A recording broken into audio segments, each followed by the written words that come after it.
How's it going, guys? Welcome to Audio Addiction. We have another episode of Backstage Press. I don't remember what episode it is because I took a pause from it. So we have my good friend George here and his podcast. You can say his name, which I've already said. You can say his podcast and all that jazz. Well, thank you for having me. I really appreciate it wholeheartedly. This is an honor. I'm currently working on my podcast, the Limelight Podcast, where I interview industry professions, like regardless if it's music or art. And then I'm also the drummer for Poeta, who we've been releasing music for the past 3 years. So it's been pretty productive. It's been pretty productive for sure. Mm-hmm. My boy George, gotta get him on here regardless. Poeta has to come back on again so we can do an update. Yeah, we needed a part two. Because we had to change our video game characters because I definitely although I want to be Spyro, because that is probably one of the most crucial you want to change adventurous times of being hit in his shoes. There's some other video game characters I want to be. So I'll definitely put more emphasis on that when we have the next interview. We'll have to get the crew back together. I think we didn't have Dentino the last time. No, we didn't. He's always working. He's working so hard. He works 3 jobs and then he writes music on top of it. I love Dentino. Highly productive person. Dentino, come on. I know you're gonna watch this, so. Oh, he's gonna watch it within a second. Take off work or something or whatever, and you have to come on, and we'll have. I'll never forget. All 4 of us. Yeah, for sure. I mean, I'll never forget. Real quick, the first time I met him, he was a good looking dude. I mean, he still is a good looking dude. Yeah. But he was just so hardworking. He just does a lot of dedication to his crafts and what he does on the side. And then 2 months later, I guess he just lost all of his hair. I was like, dude, what, are you stressed? Is this band is this band too much for you? I didn't even know he had hair. Honestly, I've only seen him without. I didn't even know he had hair. That was that's the biggest surprise to me. But he had a confidence just shaving it off because it's probably just easier to maintain when you're doing so much work. And then he could grow it back in full without time. I'm losing my hair. That's why I'm wearing a hat right now. Go Birds. My hair is just crazy, so that's why I'm wearing the hat. And also I told George this, that in my room I have no airflow, and in order for my mic to sound crisp, I have to shut my window and shut my door. So I'm currently baking right now at 450 degrees, and I'm due to flip in the next half an hour. So if somebody wants to flip me over, that'd be great. But the first thing, George, because listen, I've had you on for Poeta before, and as we were talking about earlier, but now you're doing the podcasting. How has that been going? What was the I guess the initial thought of starting this? Because for me, I don't know if anybody really knows truly why you began this and, why you're doing this. Cause I think it's really cool. Obviously, I gotta show love to the people that are doing stuff like this. Cause, for me, it's another person in the ring, and it's a little bit, a little bit of slight competition, so I gotta, I have to talk with my competition, Yeah. Yeah. Just keep your friends close and your enemies closer. No, I'm just kidding. Well, I'm just kidding. We're boys. We're boys. You're a friend of me. Yeah, I don't understand that saying, but it's just I hear it all the time. I'm like, I don't know. I'll just keep going on with it. But no, the podcast was basically something that I wanted to do for a long time, and I never really got the chance to implement some kind of role or program of putting it together and putting it out there. And unfortunately, when the pandemic happened and everybody was kind of at a standstill, I got 2 months prior to it. So I want to say back in October, I started reaching out to a couple of people who I wanted on the show as the initial idea. Yeah. And nothing was said entirely at all. It was completely just crickets. And one of those guests happened to be Kevin Lyman, which was an honorary first guest of my podcast. And he replied back on my Twitter DM and said, yeah, I'm willing to do the podcast. And this is in March, mind you. So this is when it kind of all started rolling out. And he's like, I'm interested, shoot me an email or whatever, and we'll get together and try to work something out. And I was ecstatic. I said, okay, now that he's kind of on board, I have to start hitting up other artists. But the intention of it was that I've been in the music industry for so long, and I have such great conversations with like-minded people who just are constantly involved in it. And I kind of wanted to implement that into a podcast because I joked with my producer, Bruce Wagner, recently, And I said, I could talk to a brick wall for 2 hours, let alone talk to like, people in the same industry that I am. Yeah. I'm going to build off of it instead of like having it being musicians or coaches or mentors and stuff, and get into other art forms with creatives in general. But I mean, the initial thought was like to kind of bring to light with who they are as, what they do in their profession and how they go about it. And if someone can take a quick like second, if one person can take like an episode and get a clip of how that can help them through what they're trying to aspiring to be in that profession, then I feel like I did my job right. And these and I told you earlier before, when we were talking earlier today, like 70% of the people that are on the podcast are like my close friends, and I grew up with most of these people, and I just playing local shows or networking in general, or they're my colleagues now. So I mean, it's just I just kind of want to make sure that when I have these conversations with people, I can bring out an education in some way as well as like having a good time. So it's just a slight passion that I had that came to fruition so quickly because once Kevin said, yeah, everybody kind of confidently said that we'll definitely jump on board, and I was pretty stoked about it. So the train keeps rolling. And first of all, I want to thank you so much, because you know what the situation is. And if people don't know, I just ordered a $1,200 computer from a computer company that I'm not going to name right now. It was completely shot. And Brandon gave me a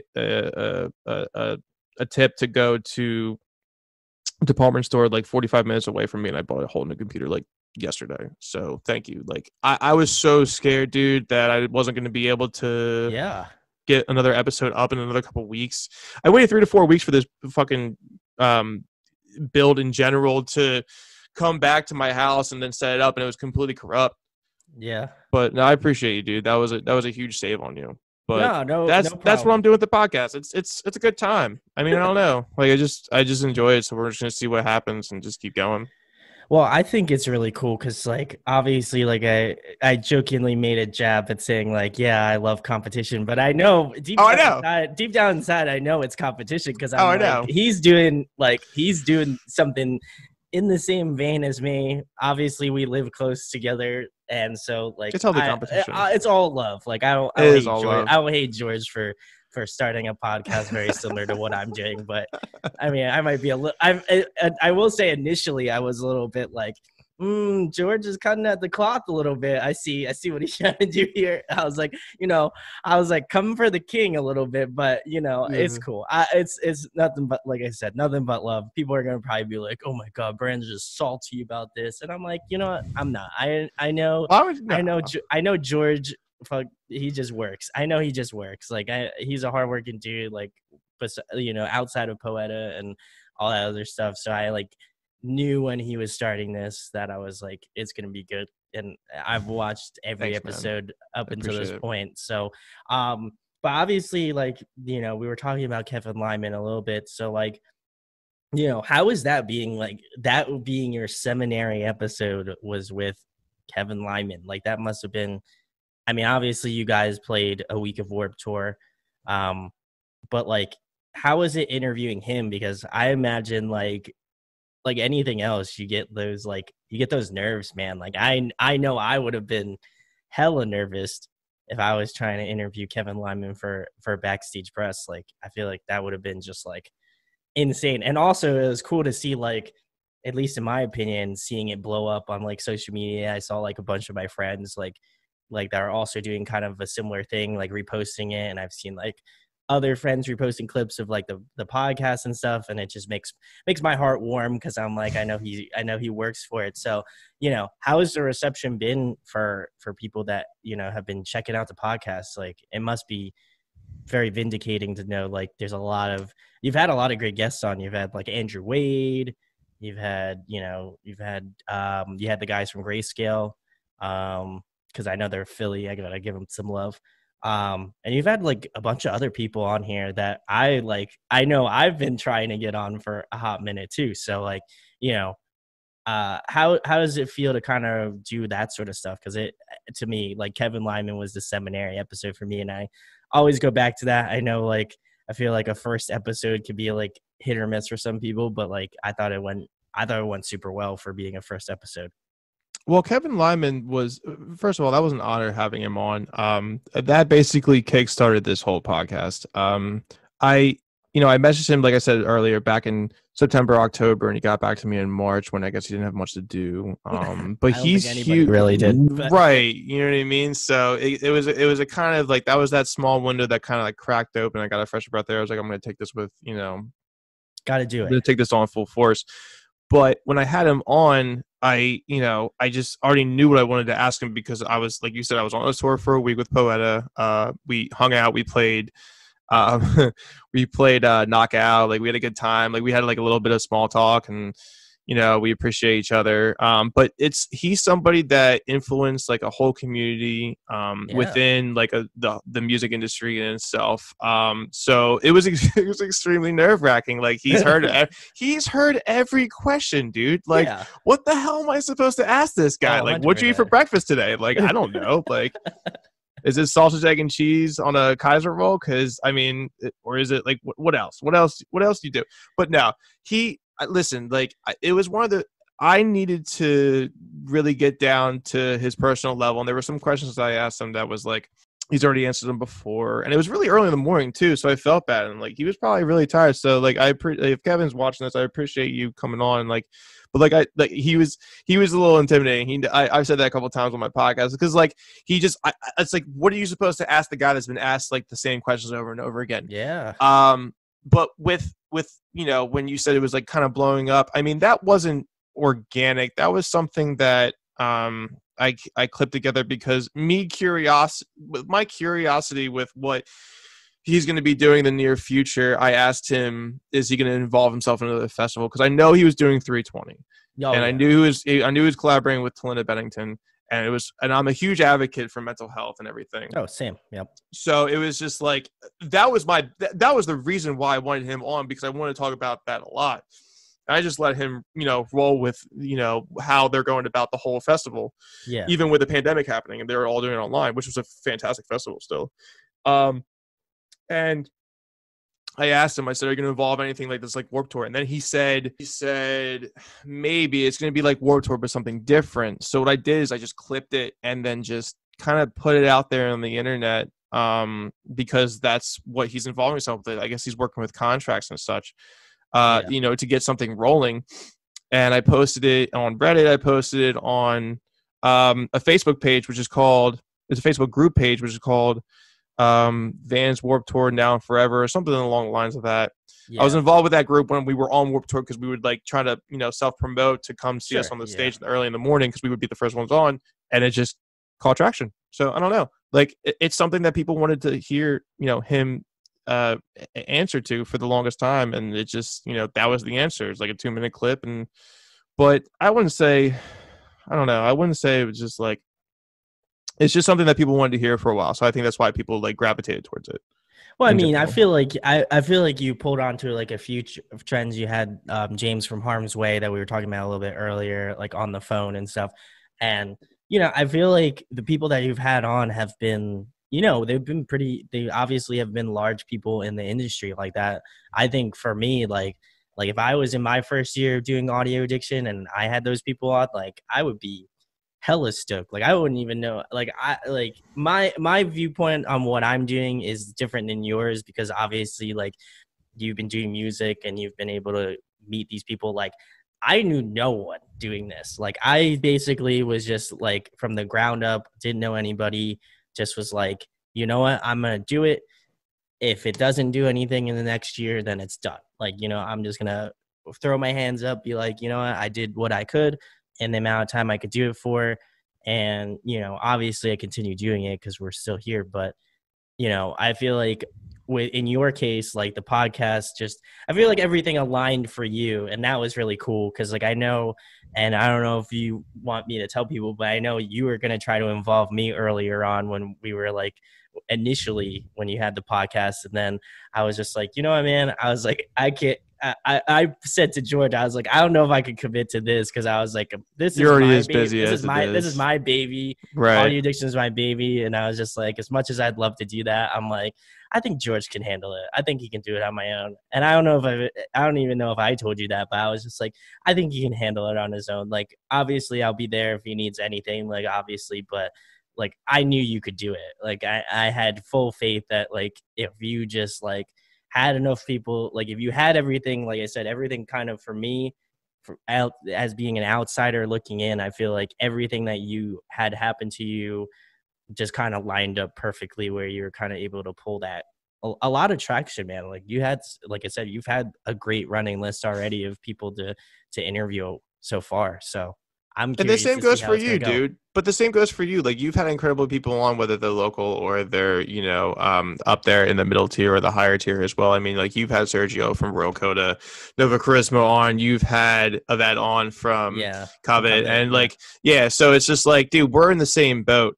I think the only reason why the podcast honestly is doing pretty well. I mean, there's a lot of work that I need to do internally with what I envision. Sure. And I'm not doing this alone. I mean, you've been helping me a little bit. And behind the scenes, I just had an intro done by Clint Tustin. It's he plays in Galactic Empire. He toured with Carousel Kings, dude. Like, I'm just trying to involve more people to kind of like build this up for what it is. Yeah. But the one thing I've been trying to really focus on the entire time when I have these guests is just asking the right questions. And it doesn't mean that it's something that I want to personally know. It's also what people want to know. Like with James having him come on, like I think that his management or his PR, they had a confidence in him coming on the podcast. And when we talked a little bit before we had the actual episode, I said, and this is what I usually say to any guest, I said, is there anything you don't want to talk about, or is there anything you want to talk about? And we talked, and basically what it came down to is like, can we not, we came to an agreement, which I was already on board with it anyway. I was like, can we not talk about the meme for, I don't know, like more than like 10 minutes? Because 10 minutes, that's come on. Like it happened. It's cool, but let's not drag it on and talk about that, for the entire process. Like you should be talking about the band. Yeah. But he's a straight edge guy who lives by that role, which is incredible because it takes a lot of fucking courage to do that. And, he implements that in his lyrics, which is a release for him in general to, put his music out there. Like I like the in-depth part of the artist and try to like really bring them and their art out of what they're trying to like share with us as listeners and viewers with videos or audio. But that was a question that people wanted to know, like, what does the band think about this? Same thing, like what, like, people want to know, what's Kevin Lyman doing? Yeah. While he's working on the festival. What's James do? What does James think about the meme? He doesn't care. He thinks it's great. People get to laugh at it, whatever. And people are, and in the comments section on the YouTube channel, people are like, I discovered Harm's Way through this video, and they're sick. And I discovered Harm's Way through seeing a recent search video of like, I'm a big fan of Knock Loose. When we were on Warped Tour in 2017, that's kind of when I discovered him. And then when I would like listen to their music all the time, when I would search them, they would come up as like a suggested search. So I'm like, oh, this band's pretty hardcore. I like that. Like, this is fucking sick. And then when I saw the video that went viral with the meme, it was like, why do I know these guys? Yeah, and then, this looks too familiar. Yeah, extremely familiar. And I was like, is that the Electric Factory? Which is now called the Franklin Music Hall. Which sucks. Bad it's move. The worst. Bad move. Bad move. Not only I can agree with that. That is, I mean, there's a lot of things I can agree with on you, but like unanimously, I feel like anybody in the Philadelphia area can say that is the worst name they could have came up with for only that they had to take the sign down because it said Electric Factory, but it was a big picture of Ben Franklin, but they took the sign down. And I think the only adjustment that they did I think they did a little audio work to it, but the one of the biggest like things that they did to it was they had these like origami lamps that came down from the ceiling. I was like, wow, they really touched this place up. Like, yeah, it looks so different now. Like, yeah. I'm being sarcastic, but like, they didn't change much. But like, it's literally they just changed the sign outside and that was it. That's what I mean. Yeah, that they was changed the nothing. sign outside and they Yeah. brought these like origami like yeah, they put the lamps little down like from the yeah, they ceiling. put the little like the little paper mache thing. Yeah, And good the job. lights. Good job. The Good shows are job, still great though. Franklin Music Hall. I still Franklin call it Music Electric Hall. Factory. Who calls? So do I. Who calls I still it Franklin Music Hall? Come on. If you're not from the area, like I feel like that would be a pass, obviously. But like, if you're from like the tri-state area, you're still gonna call it Electric Factory. I call it Electric Factory. I love that place. Everybody does. You know, I still Franklin. love it. I still love it. I'm gonna tell you, I still love going to see shows there, but I will never call it Franklin Music Hall ever. I still call Franklin Mills Mall like Franklin Mills Mall. I don't call it Philadelphia Mills Mall. Like, is it really? Oh boy. Yeah, everything changes over time. I mean, people own things and they buy things and they want to, rebrand stuff. Sometimes it's for the better. I don't know. That was not for the better though. That was no. Listen, I have no semblance for. I agree though. I agree wholeheartedly. Music Hall, I don't know. They can take all the heat from me. I don't care. I don't really, I've had so many great times there, dude. Like, and it's the name isn't going to change anything as long as they keep throwing good shows and as long as they keep throwing good bands out there. Like, This Is Hard. Like we were talking about, This Is Hardcore. This is Hardcore. Yeah. There, so. What a fucking show! Like, that's a whole community in itself, and to be in like my backyard in Philadelphia and your backyard as well. I mean, you're not too far from it. Like, that's incredible. Like, I like hardcore music. I thoroughly enjoy it and appreciate it, but like, I don't involve myself like a lot of people. Like, yeah, but I like appreciate it. Yeah, mm-hmm. I think I have a lot of respect for it. Like, obviously there's a lot of hardcore bands and people will probably be like, yeah, it's not hard, that's not true hardcore, and I'd be like, yeah, you're probably right, but like, I don't know, music's music. I feel like people are elitist. It's like, just like if it's not that was a band at one time. Elitist, yeah, that's Elitist, that's a great band. Whatever happened to them? I don't know. Elitist, if you're watching this and you'd like to come on and tell your story, please let me know. But what I guess my next question, George, because like you said, you have people on the interview, and now I'm interviewing you, so I feel wonderful for doing that. But who are some of the people that like influence you to do the podcast? Like what were like either people that like you're like aspiring to be like in terms of like, people that you like that do interviews, or like who were certain people that you took cues from that you're like, oh my God, like I love how they ask these questions, or I like how this person like communicates with this person, or like however it may be. Like who are some of the people that you're just like, oh my God, it'd be cool to aspire to be like them? If we talked about music wise, I mean, I can give you like a plethora of like inspiration and stuff, but the reason I think why I'm doing this, in episode 2, I had my mentor come on and he taught me drums since I was like 12, 13 years old. That dude and I had so many conversations that were enlightening to my existence, which I basically took him on as a second father, and he knows that. And if it wasn't for him, I wouldn't be so far in this industry, learning everything that I did. But the conversations that we had were so refreshing to the point where he would kind of teach me not only like how to play drums.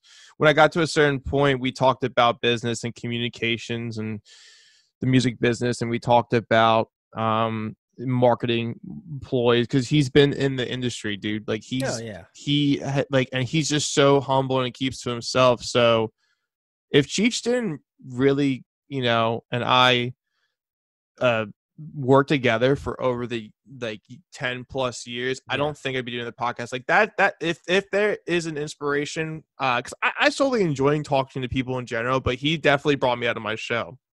Like, he solely as a person like made sure that like if I want to do that, like his advice to me was like, I told him, I think I was like 16, 17 years old. I was like, I want to be a drummer and be in a band and be in the music industry. He's like, you want to know my advice? He's like, don't do it.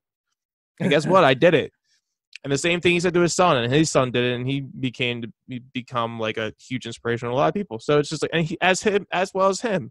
So it's like, if it wasn't for him, dude, I don't think I would ever, be able to have the confidence to even like start something like this. And I'm so thankful for him. But that was just, I don't know, that we've had, like, he's taught me so much. So if there's an inspiration for this, like, it's not even like a second thought. Like, he basically, I don't know, like, he molded me into who I am to like do what I wanted to do in this music industry. Like, and if anybody ever met him in person and just had a conversation with the guy, like, dude's so fucking knowledgeable and so humble. Like, he just knows so much. And like, his background and his resume, like, he doesn't even talk about what he does. He just drums, dude. Like, that's what he does. That's literally all he does. And like, I you know, I live by his tactics, and I live by the way he, you know, pursues his career.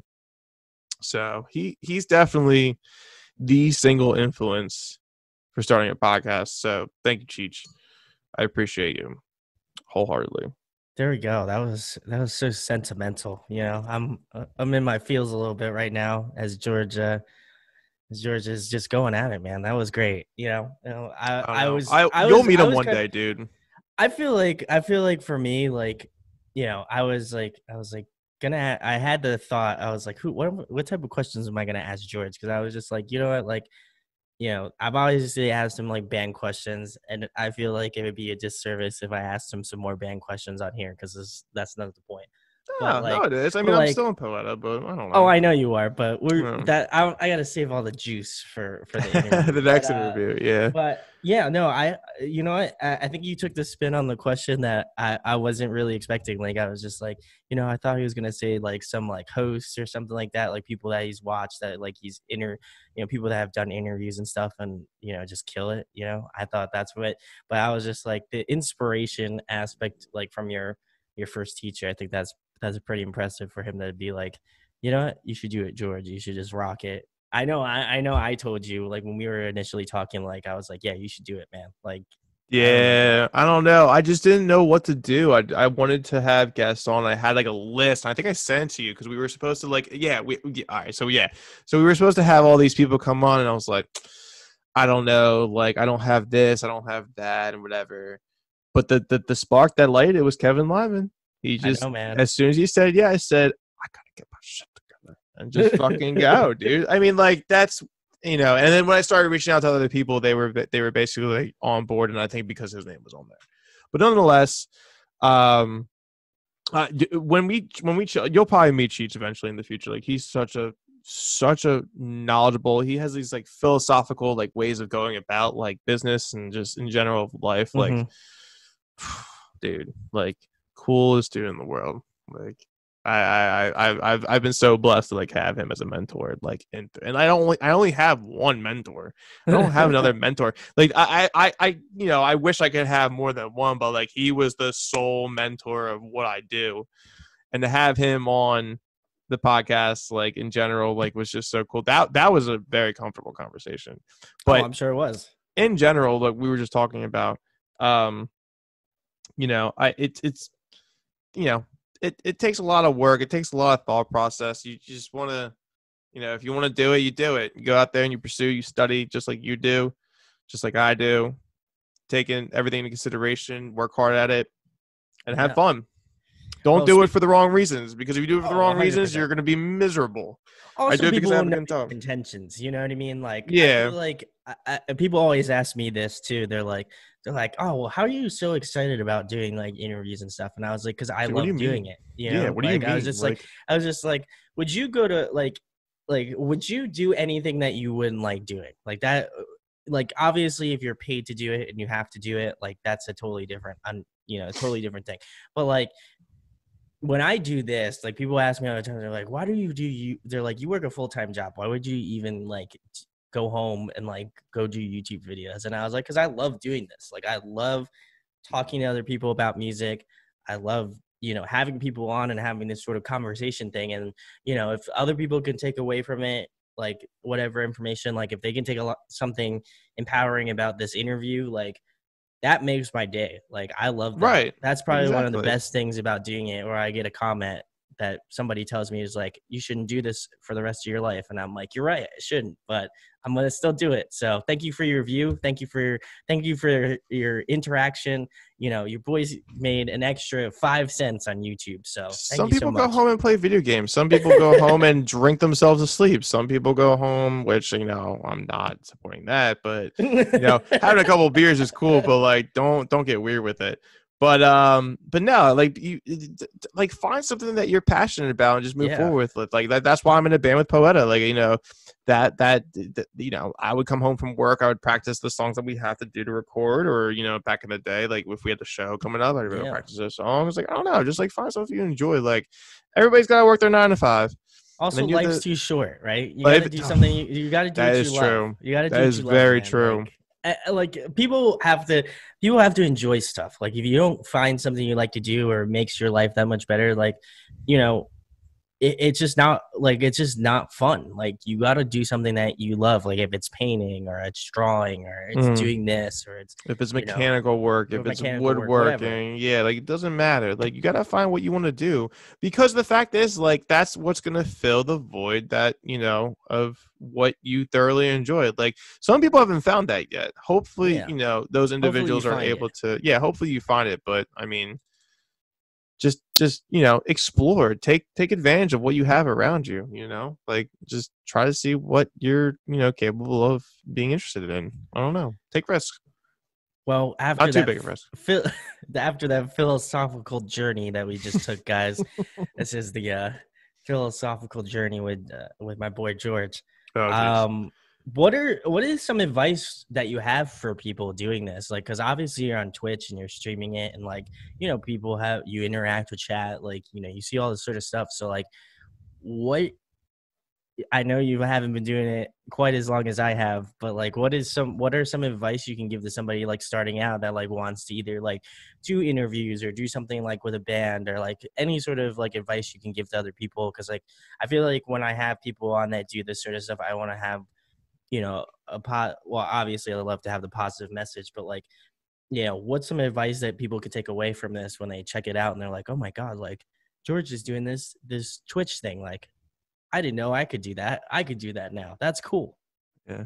Well, first of all, I'm really bad at like responding to the chat, because what I was using was a MacBook. But like, I'm getting better. I have an OBS system that's like up to date with Windows 10, so maybe I'll be able to implement that. And you now have a new computer, so I feel like you're thank you to Audio Addiction and Brandon. That's exactly why I have a new computer. Wasted $1,200. I'm good. I can't wait for that refund, dude. I don't want to go on a rant. We're not going to go into that. I'm not going to go on a rant about that. So the advice that I would have, I mean, we already talked about like, just do it because you enjoy it. But if you want to do it, it doesn't matter to, I guess, anything in general. If you thoroughly enjoy something, I mean, don't play yourself. Don't bullshit yourself. Like, if you thoroughly enjoy it, like, study, do your research, like, take on constructive criticism.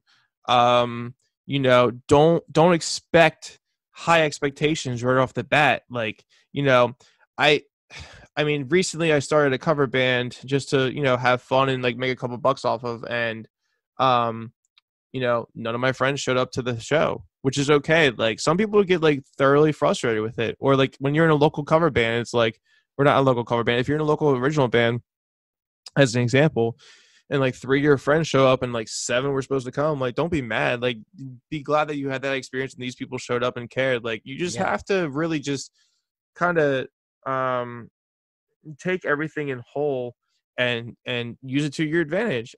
People just get, there's a huge majority of people that just want to start something right off the bat and like, oh, this is fun, like, oh, I'm getting so good at it, blah, blah, blah, it's crazy. And then something small happens or big, whatever, and they just stop immediately. Like, I can't do this. Like, and they just give up on themselves. Like, you can't do that. Like, you just have to enjoy what you're doing in the moment. And like, obviously you're supposed to fail.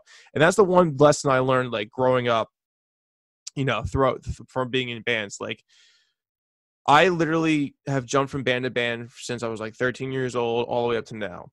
I have failed way more than I've succeeded entirely. Oh yeah, and like, being on Warped Tour, was like extremely, an honor, and it was a privilege in itself. But I failed probably like 40 times before I succeeded on that 111-day tour with that sponsorship. So just make sure that that it's not supposed to be an easy path. But do your due diligence and do your research. And if you truly want to be involved in podcasting or music or art, stand-up comedy, woodworking, carpentry, like if you're doing it, do it because you love to do it. And then after that, make sure that you kind of dive into the core of why you're doing it and do your research and your due diligence to make sure that you're on the right you're on the right path of making it a career for yourself, or you're just involving yourself more where you have more knowledge of it. Like, just like, don't think that like you're the best of the best. Like, there's always going to be somebody better than you. Oh yeah. Always. There's going to be somebody better than me. There's always going to be somebody better than somebody else. Like, it's inevitable. Like, that shit doesn't change. So the biggest advice that I honestly have is like, make sure that if you want, like, if like the first step is like, basically, if you want to do it, go do it for sure. Yeah. But take the next steps, like research, find love in it. Like, just, do it because do it because you feel passionate about it. And then, be humble. Don't sell yourself short. The music business is a whole study in itself. Oh, I mean, like, I could talk about that for hours. I mean, I know we don't have that kind of time, but we could do it, George. Let's do it. You want to do let's it, go, dude? man. Music business is scary, dude. Record labels are just banks that give you money, loans. They give you money and loans and marketing. Like, don't think that you want me to go on a rant about record labels. If you want to get signed to a record label, make sure that you're signing a record label that's with a good deal. I know bands that recently signed to Victory Records, and they had a great deal from it, even though they had like really bad PR with Ed Data Remember because they screwed them over. But guess what? They got a lot of marketing out of them. It's just one of those things that you just have to take into consideration. Like, if I saw a Victory Records contract in front of my face, I'd definitely be a little skeptical of it. But you just have to take it, for what it is. You don't. I want to be signed to Equal Vision. I want to be signed to Epitaph. I want to be signed to Hopeless. It's not about the label. It's about the deal that you're going to get. You have to really just do your research and get involved and make sure that you're doing it for the right reasons. I mean, like, music business 101 is don't sign a 360 deal because you lose all the money that you earn. For everything. Like, so, and some people don't even know that. So I don't know, but the advice is just do it for do it for the reason that you love to do it, and just work hard at it. Don't give up. I see so many people with so much talent that just they don't try as hard. And I'm like, man, if you only like put in like another 10% effort, like you'd be killing it. And it's sad, but whatever. I feel a lot of that. I also feel one point to add on to your thing about doing stuff like, I get this a lot too. Like, don't work yourself to death. Like, no, if you don't want to do it, don't go hard. Don't go so hard that you're like losing sleep, that you're like, you like stay up late. And listen, I'm not good at following these examples either. So I'm just saying this for myself later on when I go to edit this, and I'm editing this at 2 a.m. and, past Brandon is now talking to future Brandon, Yeah. He's just going to be like, oh boy, you made a mistake here, son. You shouldn't have said that. I feel like if you push yourself, you get into a bad mental state. Like, I know that I've been in that position before, and it's good to take breaks. Like, if you don't have the drive to do it that night, you got the next night to do it, man. Like, just, take some time to yourself. Tomorrow's another day. Don't just like feel that you have to do it that night, unless it's like, unless you like said you're going to do it, then you got to bite the bullet and do it. But like, sometimes if you don't have a dedicated deadline to do it, just like know that you have another day to do it, and that you shouldn't be like hella stressing over it. Cause I think that's what just affects a lot of people. And I've seen it with bands and stuff, where I've seen like people just like be like, oh my God, I got to get this new music. I have to do this. I have to do that. And it's just like, dude, chill out. You can do it. You got it.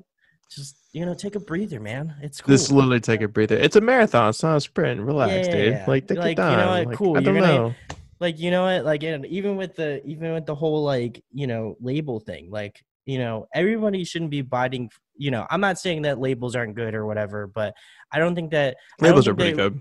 I don't think that people should just be like, if that's not your avenue, like if you feel like you're way better at doing it in the DIY scene, then like do it that way. If you think you can handle it in house, like rock it that way. Like I don't feel like everybody a contract for a label isn't for everybody. Like if you feel like it's in your best interest to do that, and I've had people on in the industry, and they've even said like, don't sign deals if you don't feel like it's gonna be beneficial to you. Like if you feel like you can handle it in house, like just do it. Why would you pay somebody, why would you sign a contract for somebody else to do it if you know you can do a better job doing it? Like that's the whole Right. point. You might as well just hire, like if you need, like if you're good at managing whatever you're doing, like, and you're just like, I'm not good at social media. You can either learn how to use social media to your advantage and like go through it that way, or you can hire somebody to do it. You know what I mean? Like you don't have to go through the whole label and have the label do it. And again, it's not no diss to labels, because I've worked with them and I still continue to work with them.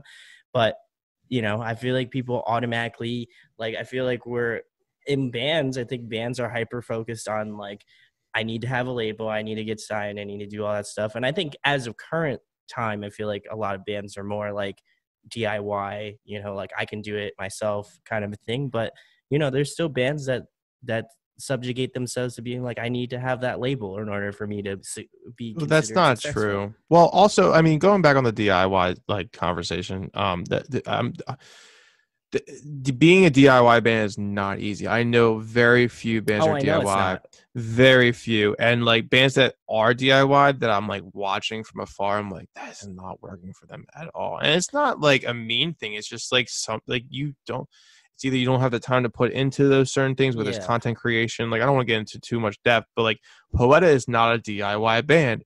Poeta hires a content creator who created our album cover, who created our logos, who created our shirt designs. And this is without the label. The label basically, like CI Records is so humble to us. They take care of us so much to the point where it's like, if we need anything, like that poster behind me, like the Poeta poster, like they print that stuff out when we were on work tour. They're like, oh, you want this? Like, oh, we'll just print it out for you. Like we don't Yeah. see a bill. Like they print out a bunch of other stuff. They've worked with us in marketing campaigns where we don't see a bill. They basically want us to work with them the fullest to go to the next level. Yeah. Yeah. And that's from an independent label standpoint. But people in DIY bands, they don't like if.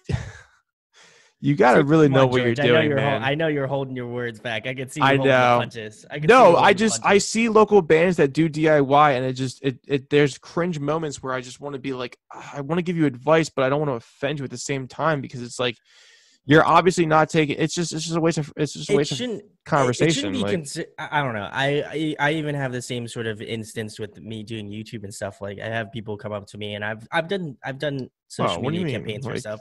you I've don't had need people. constructive. Well, everybody needs constructive criticism, but you don't need advice from other people. What I'm saying is like, people don't.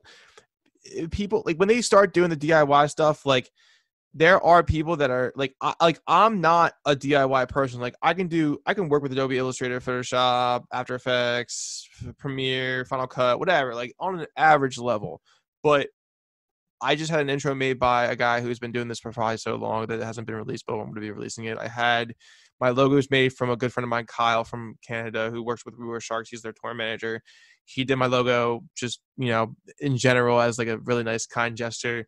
And I have my friend Pat who helped me with Twitch. Like I'm not all there. So like I think people, what they have is like having a way of like not trying to reach out to other outlets to try Yeah. to benefit their band or their brand or their product. Like and it's okay, you can't do everything yourself. Like you can wear all the hats for sure, but some people have that talent to like Yeah. manipulate all the Adobe programs and then do whatever they want. And some people, as they shred and sweep on their guitar at the same time, like I don't know how they do it. That's just the gift that they have.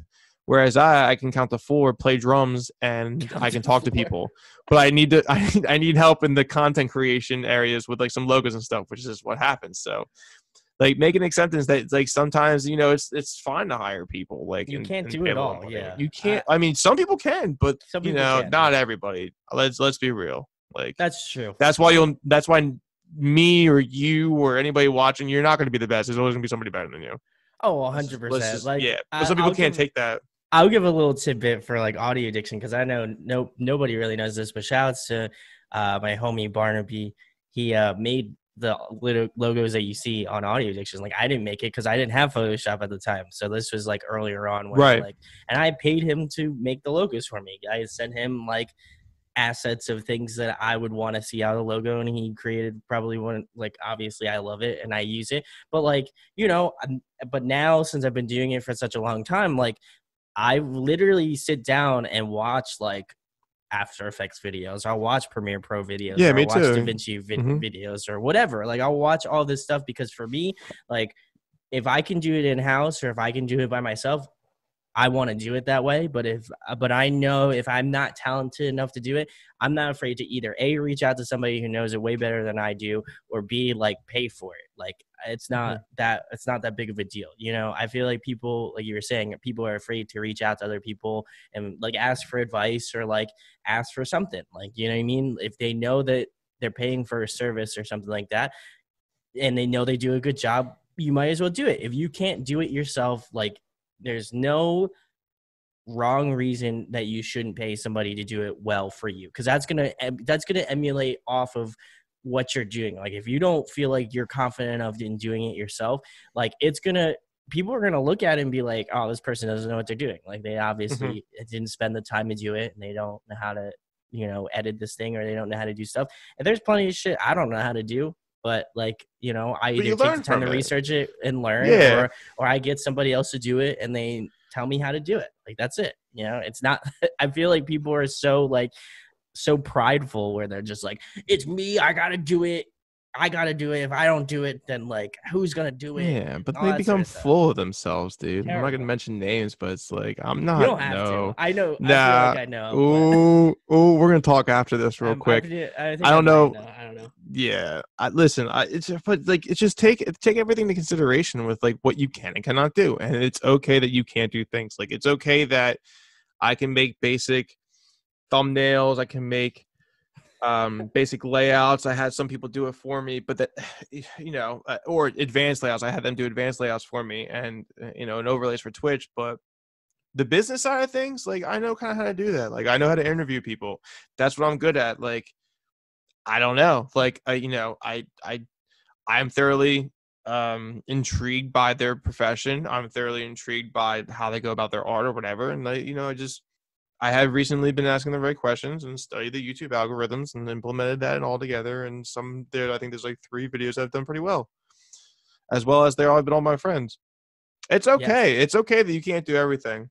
Like I don't know why people have to be so full of themselves, but I mean that's listen. That's how it's gonna be.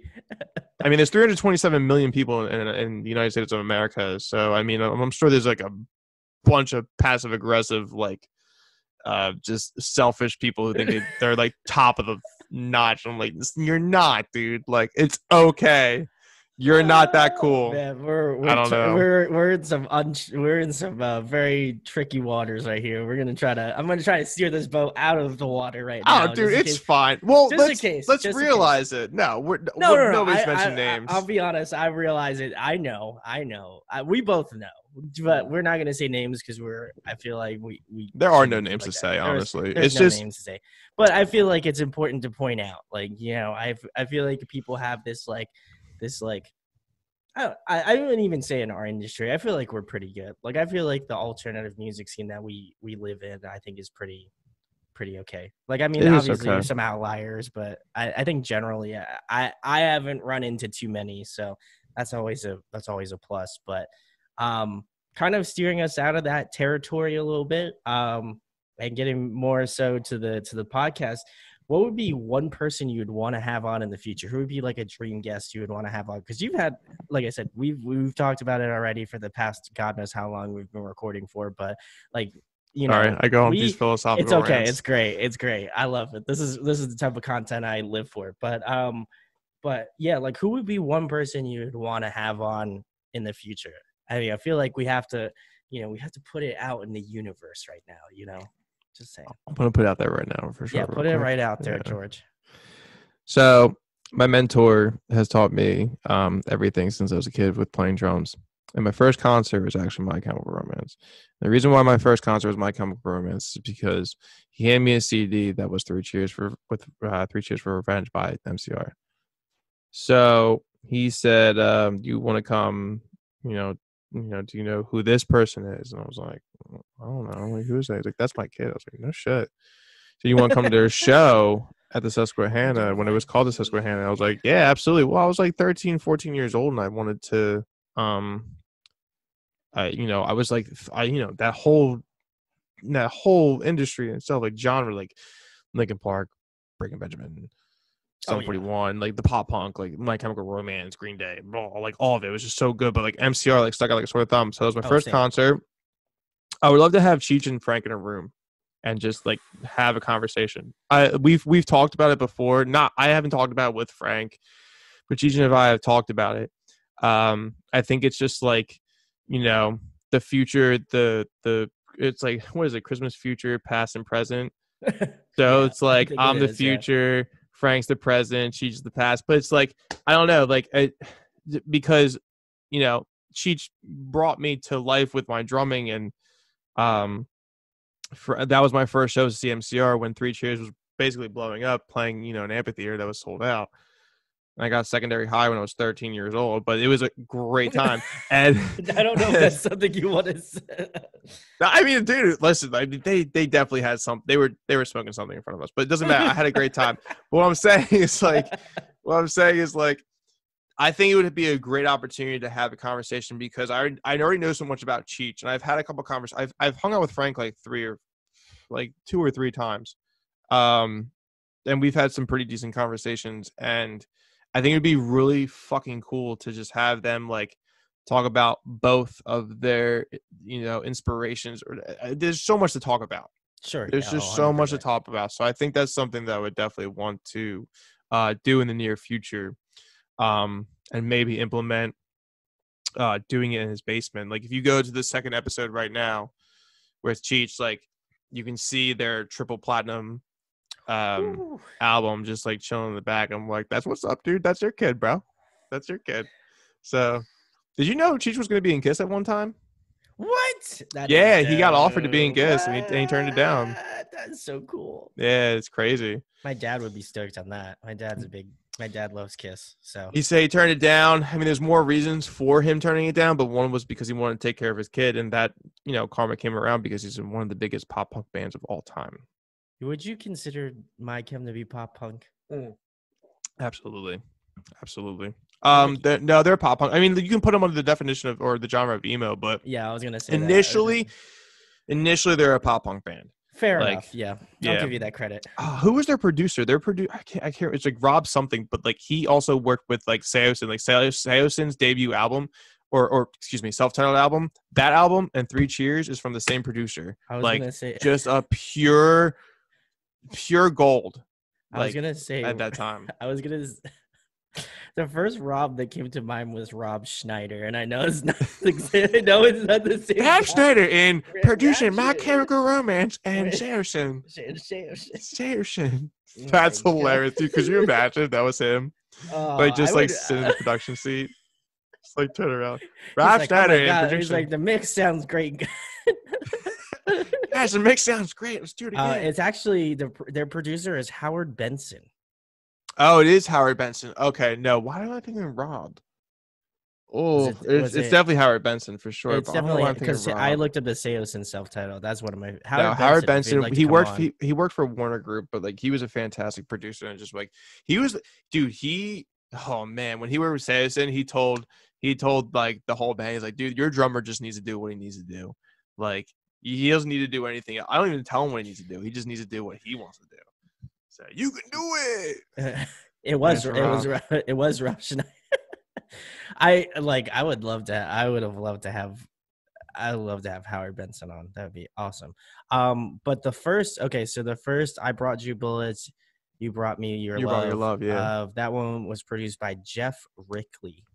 Yeah, Eyeball Records. back in And the day. then Three Cheers. Let's see if it was also by Which is it their was Howard sophomore Benson. album. Yeah, it was Howard Benson. Benson. And then Howard Benson also did the Black Parade. Correct. And he did do Danger Days.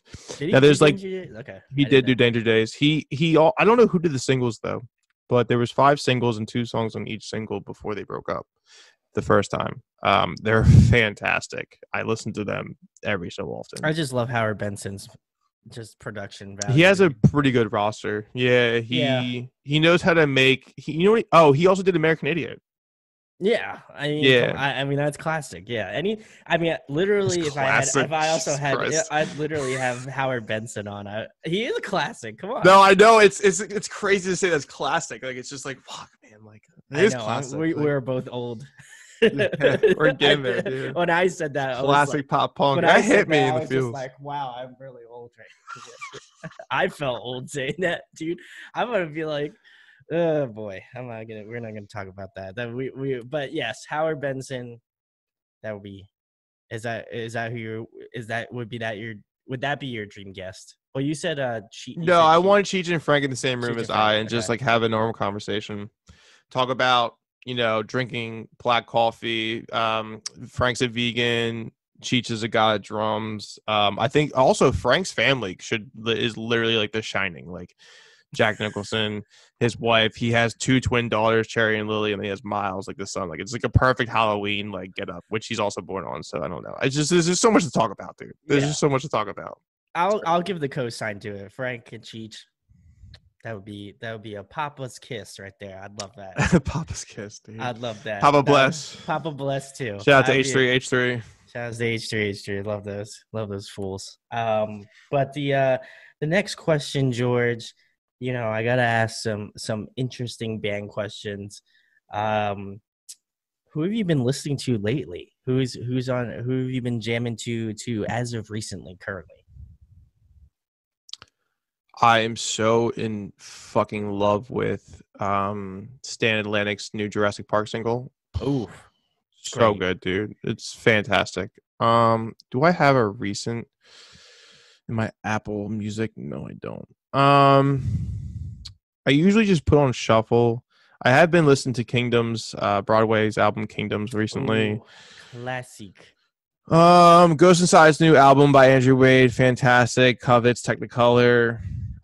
There's a band called the band Camino that I was introduced to, which I'm pretty stoked. I love them. I put them on repeat sometimes. I only exclusively listen to them now. The band Camino. Oh, I love them. Oh, it's some new jazz, man. I like it. I love them. Shout outs to Maggie Schneider, because I had her on recently in an interview, and we were just gushing over band Camino. So I'm just saying, band Camino, you want to come on, man? I know you guys aren't doing. It's worth it. Audio Addiction will pick your brain, and I would love give you some good questions. Love to have some band Camino action right now. So have you ever heard of Lettuce?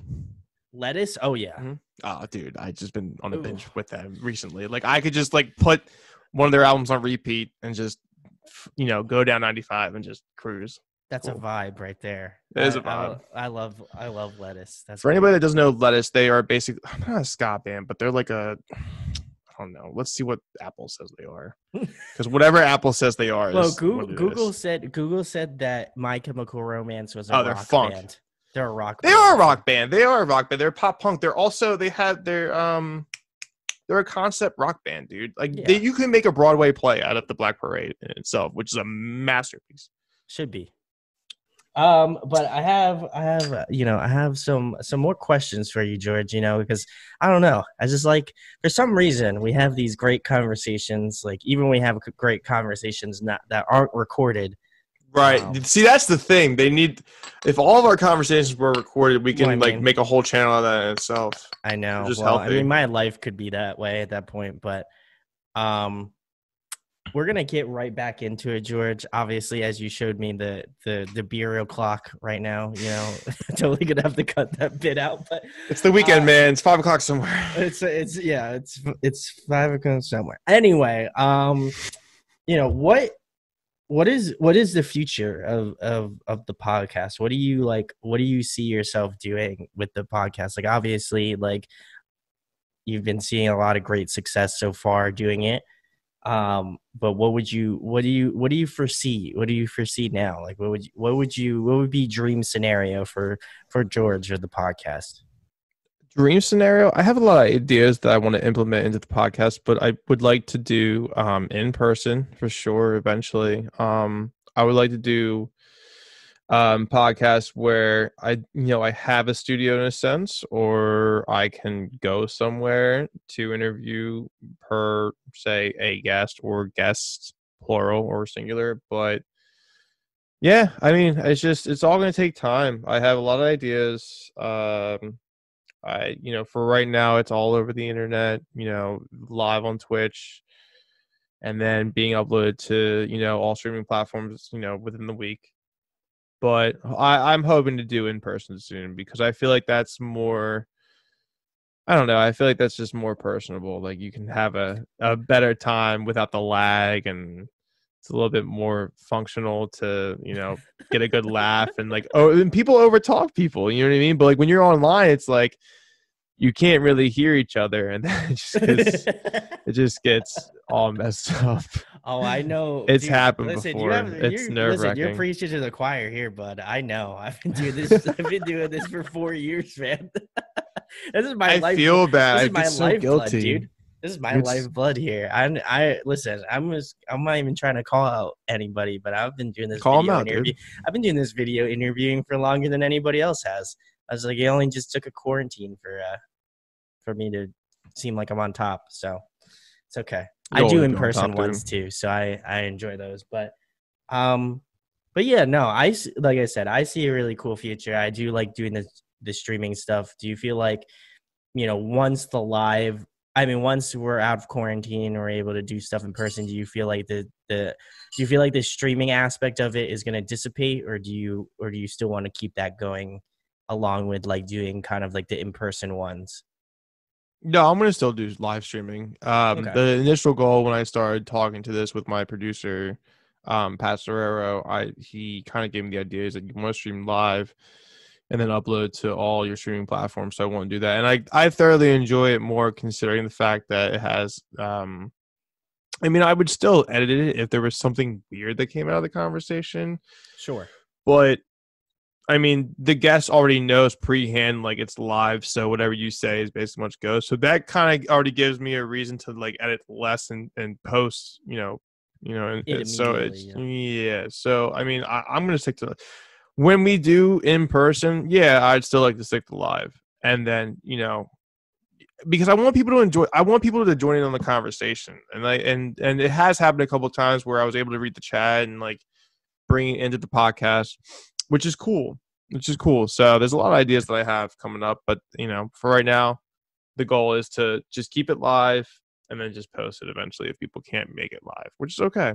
It happens. People got their own lives, so I feel that. I don't always have a chance to watch it, but I always make sure I watch the VOD because listen, gotta support my boy out here. I appreciate you, Um, dude. but what would be like, from kind of like the social media aspect, like who would be one person you would want to collaborate with? I know that we were talking about dream guests, but is there someone in kind of in the same lane that you would want to work with, on a project or something? On a Like, project, like social media wise, like what do you mean, like with the I mean, like, podcast or I don't know, podcast, something. Is there anybody you band? would be interested in like doing some like longer stint work with? I don't know. I have a good team surrounded by me right now. I mean, work with in general. If it was relating to the podcast, I don't know. That's a interesting question because it's so like it's so self like involved. Like I don't really need I just need more guests that want to like, join on, you know what I mean? I'm trying to think honestly. I don't know. I think like if I just keep investing in myself with like what I'm doing right now, it'll grow into something that I think would be, a full-time thing maybe, but to work with somebody, and specifically, if we talk about Poeta, I would definitely like to work with a just a opportunity to maybe collaborate with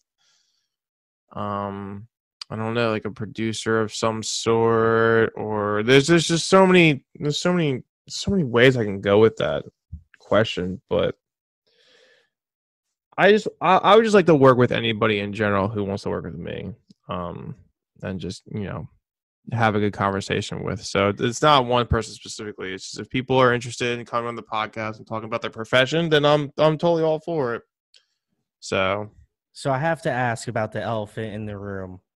How does where it? is it? How did you feel? How did you feel about interviewing Kevin, the singer of your band? Because I feel like that's like I know I posted a meme to you guys of like That shit was funny, dude. the Poeta and the and the Lie my podcast, yeah, doing the same thing. How did that? I mean, was that something that you were talking to Kevin about, and you're like, I think we should do this, or like, how did that come to be? Because I don't know. I mean, to me, it doesn't come across as like narcissistic, and I don't think that anybody else that watches it should just be like, oh yeah, okay, cool. George has a podcast, and he's also interviewing his band. Like, do you feel like you're I'm able? interviewing him.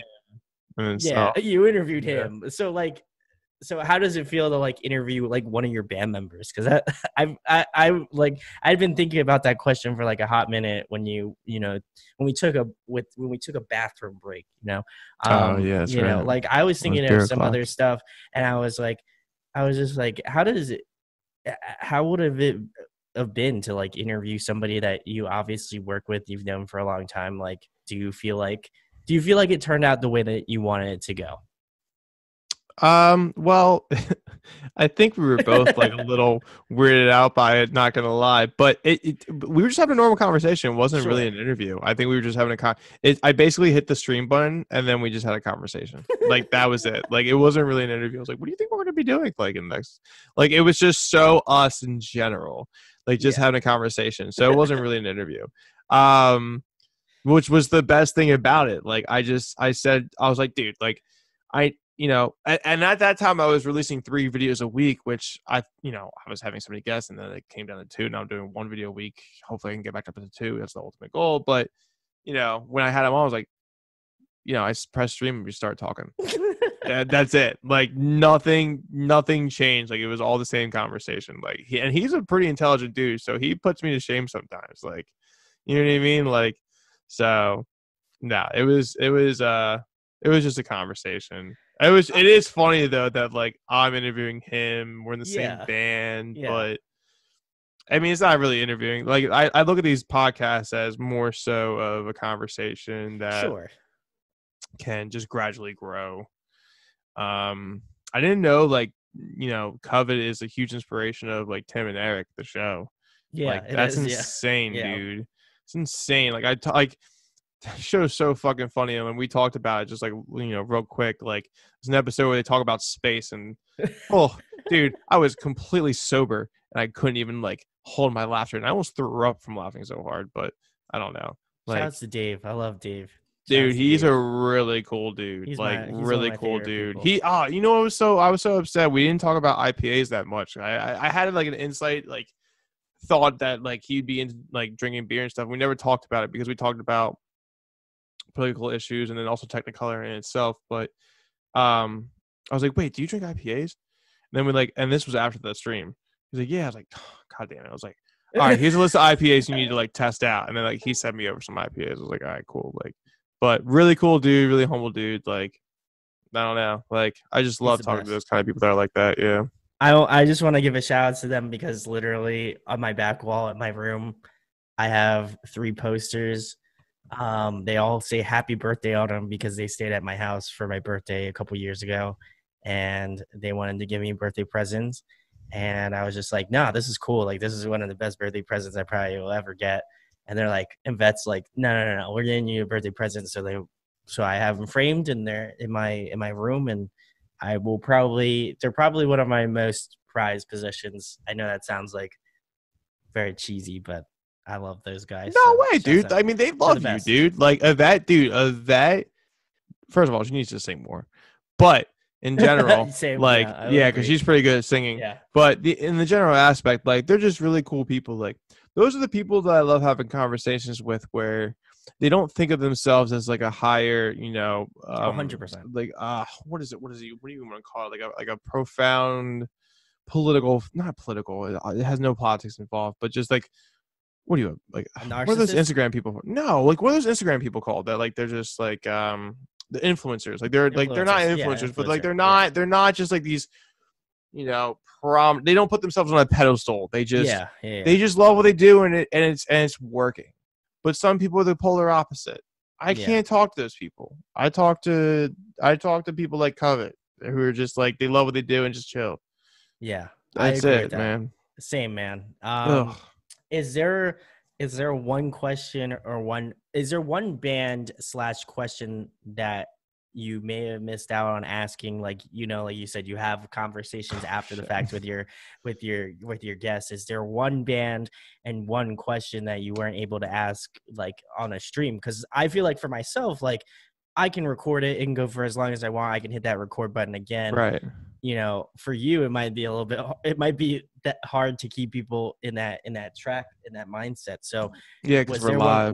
Was there one band and one question you didn't get a chance to ask that you would have loved to ask?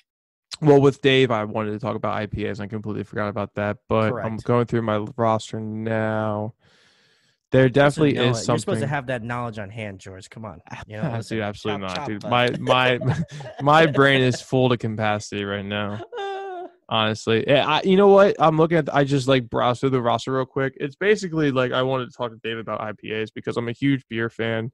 Also whiskey fan, but more so beer. And I've been getting into like micro brews and macro brews of IPA, and I kind of like wanted to really relate to that. But you know what's crazy? I mean, the reason why we didn't do that is because we talked about real life problems. Like, it's a shame that we're going through unprecedented time where, yeah, we have a virus running rampant throughout the country or throughout the world in itself. Yeah. And then you have, I mean, this is a fact. It's just, people of color are being murdered just because of, who they are. Like, it's just, dude, it is a shame. Like, 100%. And there's no politics involved. Yeah. It's a humanity thing.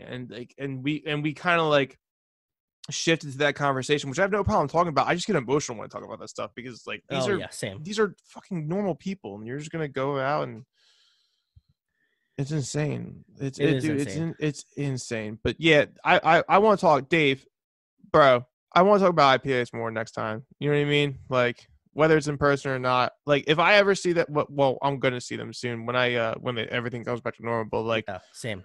I'm definitely bringing like a 6-pack of IPA. Foreign Objects is really good. We'll all be hanging out together because I can imagine sick. Yeah, that's what's gonna happen. Dave, come on, Dave, Yvette, Hunter, Forrest. Love you guys. Forrest, Let's Hunter. do it. Let's hang out. Hunter. Why did you say Hunter? Now I'm gonna cut that out. I hope so. Please, stitch it together. Please. I said Forrest shortly after because you said Forrest. Yeah, I was. Please cut Hunter out. Bro, I already said Rob. Like, I don't know what I'm doing today, and I'm not drunk. Right. I'm having a good time. It's just like, fuck. Like, dude, I'm so tired.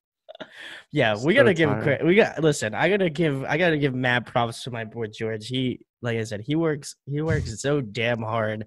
And then he's out here trying to bring content to the people, you know what I mean, through Twitch. So I want everybody to have their questions answered. This was a pleasure for me to have George on because, like I said, he's been working real hard. He's been doing his thing. I gotta show him that love because I know he shows me a lot of love. So I gotta give my homeboy that love. But the last thing, George, the most important thing, we're at the end of the line. Tell the people where they can find you out on social media. What you got coming up, if you want to drop some hints, on future guests, don't go too far, just get a little tease, a little extra, little salt bang, tell people, where they find you at social media, all that jargon. So you can find the podcast on YouTube at the Limelight Podcast. We don't have a URL right now because the fact that, what is it called? That we're not subs. Yeah, we don't have 100 subs. We're getting there. We're Get at them to 61. 100 subs, We're guys. at Come on, we 61, can so do it. subscribe so we can get a good URL. You can find us on Instagram at Limelight Podcast. You can find us on Twitch at the Limelight Podcast when we stream live. If you follow that, you'll get a notification when we go live. My personal Instagram or my personal socials are GeoPal, GEO, and my last name with 3 L's, POWELLL. And then Poeta, we just released our recent single Anxious Racing on all streaming platforms. And you can find us at Poeta Band, all socials, and on CI Records. It's all good.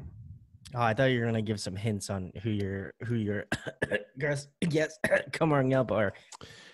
Well, that's the thing. I don't have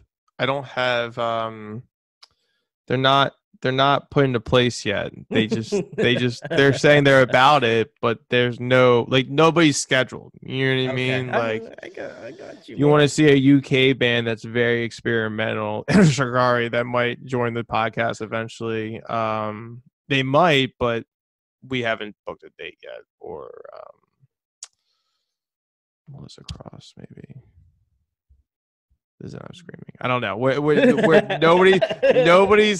haven't set a date yet. It's just all speculation right now. Like, everybody's down to do it. We just haven't figured out a date yet. So, well, listen, if you guys don't make a date with George, if you want to come on mine, I'll be about that shit too.